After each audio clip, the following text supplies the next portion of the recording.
Pavlohradi, një qytet në qendër të Ukrainës, është goditur nga një sulm ajror i forca ruse, duke lënë 3 të vdekur, përfshirë një fëmijë dhe 8 të plagosur.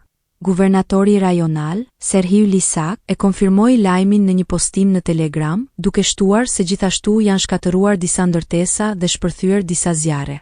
Disa ndërtesa shumëkatëshe janë kapluar nga flakët, ndërsa forcat e kërkim shpëtimit po punojnë për të nxjerrë njerëzit e bllokuar. Ky sulm i fundit është pjesë e një serie sulmesh ruse që ka përfshirë qytetin e Pavlohradit, i cili ka pasur një popullsi prej rreth 100.000 banorësh para luftës.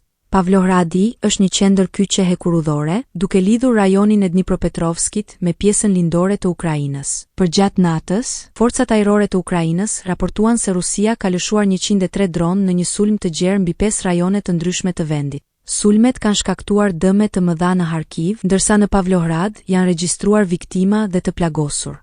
Presidenti Amerikan, Donald Trump, reagoi ndaj sulmeve duke kërkuar që presidenti rus, Vladimir Putin, t'i ndalë sulmet në Ukrainë, duke cilësuar agresionin si të panevojshëm dhe me pasoja të rënda, siç janë vdekjet e ushtarëve rus. Vladimir, ndalu, i tha Trump, duke i bërë thirrje Putin të arrijë një marrëveshje për paqe.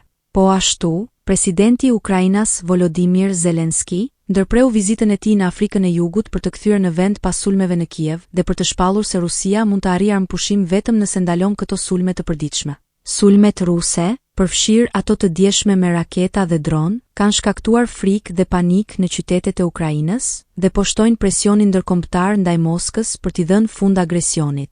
Ndërkohë, operacionet e kërkim shpëtimit vazhdojnë në qytetet që kanë pësuar dëme, dhe autoritetet ukrainase janë në gatishmëri për të menaxhuar pasojat e sulmeve.